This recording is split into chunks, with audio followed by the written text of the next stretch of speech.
my audience, Evan, Emily, Phil, Hurley the dog. So I have to introduce you guys. Banned and Challenged Books by Colleen Morrison. Have you ever read this book, The Great Gatsby by F. Scott Fitzgerald? Or maybe you have read James and the Giant Peach by Roald Dahl. Whether or not you've read either of those, almost everyone has started Green Eggs and Ham by Dr. Seuss. It's a children's classic, and many of us remember it from when we were children ourselves. These are many popular classics that many children read, whether with their parents or by themselves, and a lot of them bring nostalgic feelings to those who have read them. However, according to the American Librarians Association, or ALA's Banned and Challenged Classics 2014, these books can be dangerous for children. You heard that correctly, whether or not you believe it. These books have been cited numerous times for posing dangerous ideas to the children who read them. Up until as recently as 1991, according to R. Wolf Baldessaro, 2011, from Banned Books Awareness, these are just some of many books that have been challenged. Green Eggs and Ham, for example, was cited as having elements of homosexual seduction and early Marxist themes. Think this sounds ridiculous? You're not the only one. But for every 2 people who think that it is ridiculous, there's another 2 people who think that it's absolutely true.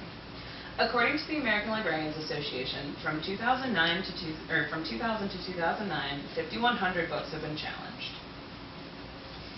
So why is this happening? Does one person's feeling of danger towards a book merit removing it from an entire system? Should parents be the ones responsible to say what their children are able to read, or should it be left up to the institution that is teaching the children? Today, I would like to tell you how challenging and banning books is not only wrong, but can also be detrimental because it is a missed teaching opportunity. It often has the opposite of the intended effect, and it should be the decision of parents and not the institutions to determine a child's readiness to read material. First of all, it is a missed opportunity.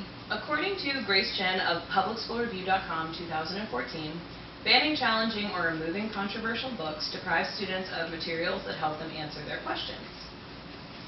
So instead of removing it from the curriculum, instead take why it's being banned and teach the children a lesson from it. For example, Mark Twain's Huckleberry Finn has been banned and challenged over and over again for containing racist terms. Stop. Have students analyze what it says about the time period it was published. What does it say about the book contextually? And what does its removal from curriculum say about society and what they fear in today's times? If books are simply removed from the system, students miss the chance to learn about background, controversy, and implications. Once again, Grace Chen of the Public School Review says, quote, "By exposing students to a myriad of confusing and troubling topics, teachers are guiding students into the reality of complex and adult social worlds. Each text is chosen for a specific grade and age group. Therefore, the books serve as a scaffold to slowly guide students to build upon more complicated ideas and realities." So now that I have explained how banning and challenging books is a missed learning opportunity, I would like to tell you how it often has the opposite of the intended outcome when books are taken out of a curriculum. Florian Roy, a former head of the American Librarians Association, went on NPR to do an interview in September of 2013. She says banning and challenging books makes children want to pick them up to see what the fuss is about. So, to put this in perspective, when someone tells someone, adult or child, you can't do that, the first thing they're going to want to do is that in question. People want to know why they're not allowed to do certain things, and it makes them more interested in the material in general. Florian Roy also says, "These are titles that you talk about, people have read, and for me, if I was a young person, I would be even more encouraged to investigate those titles and read them."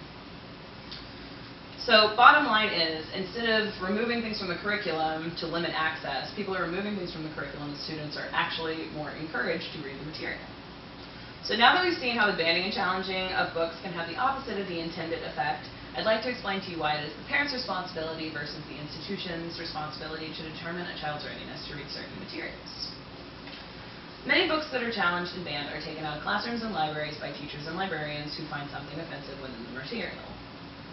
Who knows better, though, than a parent what their child is mentally able to handle? So, for example, if your child is anxious, they may not be as well equipped to read a sci-fi novel. Or if someone has a problem with different kinds of worlds, they may not be able to distinguish reality from fiction. But a school isn't going to know that as well as the parents are. On the other side of that argument, if a parent disagrees with something that's being read in the classroom, there are also alternative projects. So that way, if a parent doesn't want their kid reading Harry Potter in class, they can say, this is something that we don't encourage in our household, is there an alternative project? That way, the student doesn't get behind in the material, but not everyone has to be banned from reading it.